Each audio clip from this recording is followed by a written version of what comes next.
Have you ever rooted for a villain? Like, you genuinely wanted a bad guy to win? I don't know about you guys, but when I watched Endgame, I really wanted Thanos to eliminate every being, just to see what would happen. And I'm not talking about like a he's misunderstood villain.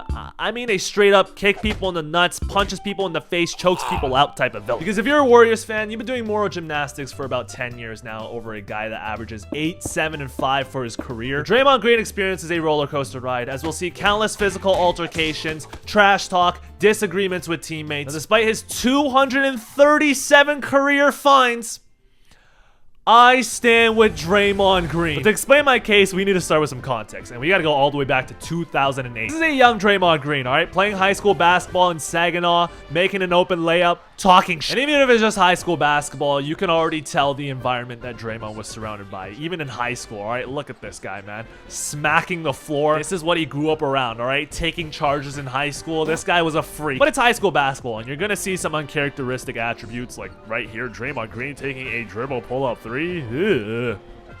Still a mouth breather though. But the key here is the environment that he was around, because when deciding colleges between Michigan and Michigan State, Draymond himself said that this was a huge decision factor for him. I was going to Michigan. My mom taking me down. We play open gym, and I was busting their ass. And I was talking crazy to them boys, and nobody said a word. But I go to Michigan State, and I'm talking crazy to them, and we all about to fight. Out the gate. That's home for me. That's it. Bro said that's home for me. This guy's a psychopath, man. But growing up in Saginaw, wearing the big 5-0, that's the environment that Draymond grew up around. In Draymond's eyes, Michigan State was grittier than Michigan. You know, that Tom Izzo style of basketball definitely suited Draymond more. But he said, hold on, let me get some reps at tight end. Okay, line up on the left here, 3-point stance. I feel like I'm watching huddle film. Oh my god, Draymond. Oh, okay. Wait, hold on. We gotta go back to the stance. Oh my day. Let's watch this release. Is this? He gets absolutely jammed. Alright, I just wanted to see that release. Let me watch the full rep now. Oh no. PI! Hey! It's a flag! Interference, okay. He won the rep! And while at Michigan State, Draymond earns the nickname the Dancing Bear. I'm not kidding. This is real. Draymond Green remembers being mocked as a star for Saginaw High because of his pear-shaped frame, which earned him the nickname Dancing Bear when he arrived at Michigan State. People told him, you're too fat, you're too short, you're too slow. Jesus Christ. This is his head coach. This is Tom Izzo saying this, all right? The Dancing Bear was out of shape. He literally threw up trying to lift 135 pounds. Like, this isn't just any pear. Like, this is like an Asian pear. But he defined his hothead status at Michigan State, all right? He literally had an assistant coach assigned specifically just to defuse him, because Draymond would often crash out, missing shots to the rafters in practice and challenging play calls and timeouts. This guy was talking his head off. 674 from Saginaw, Michigan. I am Draymond Green. Nah, the editor fucked that one up, man. That's not on Draymond. But you can see the good passer, good rebounding, good defensive players. Those type of qualities exemplified during his years at Michigan State, which led to him being selected 35th overall in the NBA draft in 2012 to the Golden State Warriors. Now, for context, getting drafted 35th overall in the NBA doesn't really mean that much. In the long history of the NBA, the only other significant 35th overall pick was DeAndre Jordan, all right? There haven't been a lot of success stories from the 35th overall pick position. Like, here's one of his pre-draft reports from 2012, all right? First of all, if you're getting compared to Jared Dudley, I don't know if you should play basketball. No offense to Jared Dudley, but I'm just saying, like, I've never been at the community center and had someone come up to me and be like, hey man, you know, your game really reminds me of Jared Dudley. But his weaknesses were worse. Doesn't excel in any one particular area. Tweener. Minimal upside. This was the funniest one. Could stand to drop some weight. This explains everything, man. Everybody's just being fat phobic to this guy. But now he's in the NBA, and in his first 2 years in the league, he only averaged 4.6 points per game. He didn't really play much either, only started 13 games. But then in the 2014 preseason, Draymond gets his opportunity. Starter David Lee gets hurt, he injures his hamstring, and Draymond gets his opportunity to start. David Lee was scoring machine, can score the ball left hand, right hand, mid-range, off the dribble, you name it. So if I go in there trying to score, then I'm just a lesser version of what they already have. My mindset was go in there and do everything that David doesn't do. So I'm gonna go in there and lock up. D-Lee ain't playing no goddamn defense. I love D-Lee. They won't compare me to him. They won't hold me to the standard that he's held to as far as scoring the ball every night. And I can just bring my own thing. And with the Dancing Bear shaped like a pear being their defensive anchor of the greatest shooting team basketball has ever seen, the Warriors went on to win 4 championships, with Draymond winning 4 All-Stars, Defensive Player of the Year, changing the game of basketball. The first 3 games of this Western Conference. Okay. He kicked Steven Adams in the nuts. All right, maybe he likes nuts, but this is where the Draymond show starts. You see, while the Warriors were winning games, Draymond was making a lot of headlines for non-basketball reasons. He might step on you, he might choke you, he might run you over, he'll kick you in the ass. He might even stab you if you aren't careful. I feel like the part that gets the fans riled up more, other than the actual offense, is his reaction like he didn't do anything wrong. And this is a perfect example, all right? Kawhi drives to the rim. Draymond fouls the shit out of him. Right after the foul happened, you could see Kawhi's pissed. You know, he's already hurt. He's already got the mask on. Draymond says it's a common foul. He just hit his arm. But if you watch the replay, that's not a common foul. And it's the same thing, even in the finals, all right? Fouls the shit out of LeBron here. Can't believe the call, but when you look at the replay, 5 fingers gouging LeBron's eyes out. This got me hot. And alongside the fans, players in the league start noticing this repetition of activities that Draymond is conducting, all right? Former teammate Kevin Durant says, I hope he gets the help he needs, making him sound like a heroin addict. Because while they were teammates in Golden State, Draymond refused to pass him the ball, all right? The dancing bear, he wanted to gain it himself. That was his attempt. This is where they start barking at each other, all right? Reportedly where Draymond called him a bitch. You could tell by KD's body language. He's pretty much checked out at this point. He's saying something along the lines of like, why are you even bringing that up? Like, that has nothing to do with the play. Apparently, Draymond said in this huddle something along the lines of, they won without him. They didn't need him. But look at KD, man. Whatever he said, it was definitely something personal. Look at Draymond right here. He a bitch. Like, you can see him saying it. Kevin Durant eventually leaves Golden State, largely in part of Draymond, but that wasn't even the worst case of them all. During the 22 season, when Draymond won his 4th ring, Jordan Poole was instrumental to this championship run. This guy was averaging 17 a game in the playoffs, all right? This guy was waving off Curry, shooting half-court shots himself.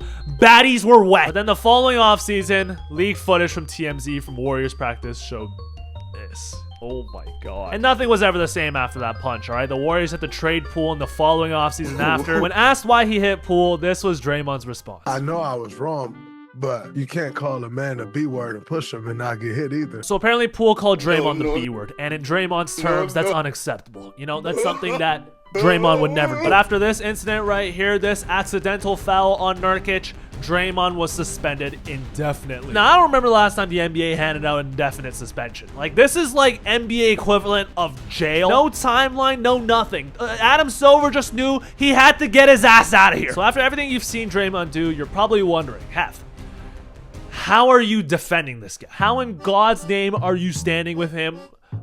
Do you hoop like this? Well, I'm gonna try. Before I defend the dancing bear, I got a favor to ask. I'm trying to hit the stage for the NFL draft and announce a pick for my favorite team, the 49ers. So if you guys could please hit that subscribe button, help your boy out. That would mean a lot to me, man. So hit the subscribe button and let's keep going with the video. First, we gotta go all the way back to the start. All right, this guy was getting fat shamed growing up. Getting called pear-shaped in your freshman year of college. Who came up with that? You gotta take in the context that this guy was surrounding himself with these type of guys. Whenever someone hits that emote at the open gym, I'm soft, man. I'm good, bro. I just leave the run. Because it's like, come on, bro. We're at the Y. Like, you're just taking life too seriously, man. Like, you gotta calm down. You need some head or something, man. Like, you just taking this run too seriously. You know what I mean? Like, I know that was a high school championship game, but I could see that influencing a lot of Draymond Green's actual behavior. And also another thing is, this behavior worked for him. This guy made it to the NBA, all right? The top 400 basketball players in the world acting like this. Like, this is what got him to the NBA. And for a guy that made it into the top 400 by acting the way that he acts, I'm not surprised that he's doing that more. If it ain't broke, don't fix it. Now, does that justify punching his teammates? I don't know. But reportedly, Jordan Poole was feeling like the man. He was walking around arrogant. He just got $140 million. He was getting all the courtside baddies. I'm not saying he deserved it, okay? I'm not saying he deserved it. That's not what I'm saying. Same with Gobert. I'm not saying he deserved it.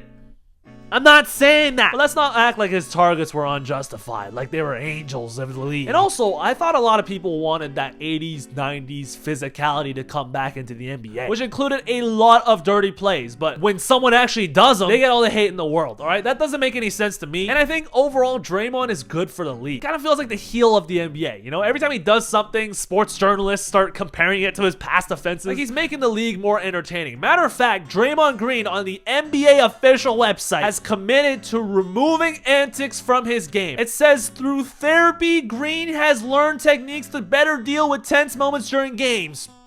This guy went to therapy, and he's even contemplated retirement. This is too much. It's all becoming too much for me, and I'm going to retire. And Adam said, you're making a very rash decision. Adam knows what I'm talking about. He knows that Draymond's bringing in some serious bank. And look, he apologized to Poole's parents. He did an interview with KD afterwards. Even LeBron James, who got his nuts punched by the guy, is defending Draymond. Okay, so he's good now, right? Like, he went to therapy. The King spoke up for him. New year, new Draymond, you know? He's good now, right? Now, this is right before the new year. Him and Steve Kerr getting into it in a timeout. And Moses Moody starts getting in the way. Look at Steve Kerr.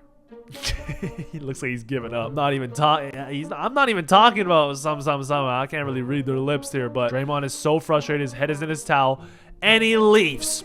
He storms out, leaves the game with 20 minutes left, does not return to play. Temper spilled over, and I just thought it was best that I get out of there. I don't think there was a situation where it was going to get better.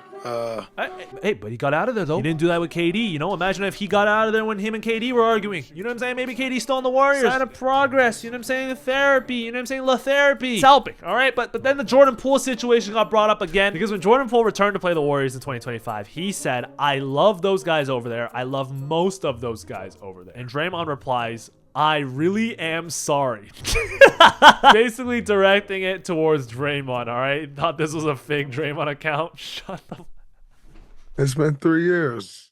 Like, let's move on. And while I do like Draymond, I can understand why fans are upset at that response. Because while it's true that Jordan Poole could be dragging this thing on, it's also not Draymond's right to tell him to move on, especially as the puncher. And you're not really showing a lot of remorse by telling him to move on and move past it. So I can see why this upset a lot of fans, all right? Because it's like, you told us you were doing therapy, you know, you were doing all this, but it doesn't seem like you've changed a lot, all right? Flipping off Scotty Barnes, like, it just doesn't seem like he's changed that much. But look, whether or not you like Draymond, he's going to be a Hall of Famer, all right? 4 rings, Defensive Player of the Year. He's a big part of the change in small ball and positionless basketball. Like, that's just fact. He's also going to be remembered for this. Can both things be true? Yes. Will he do something wild again? Probably. Will I watch? I mean, I compared him to Thanos in my intro, so I probably will. But I can see why there's conflict when discussing Draymond. But let me know what you guys think about Draymond in the comments down below. Please subscribe if you enjoyed this video. Leave a like on it as well. Thank you guys so much for watching. I'll see you guys in the next video.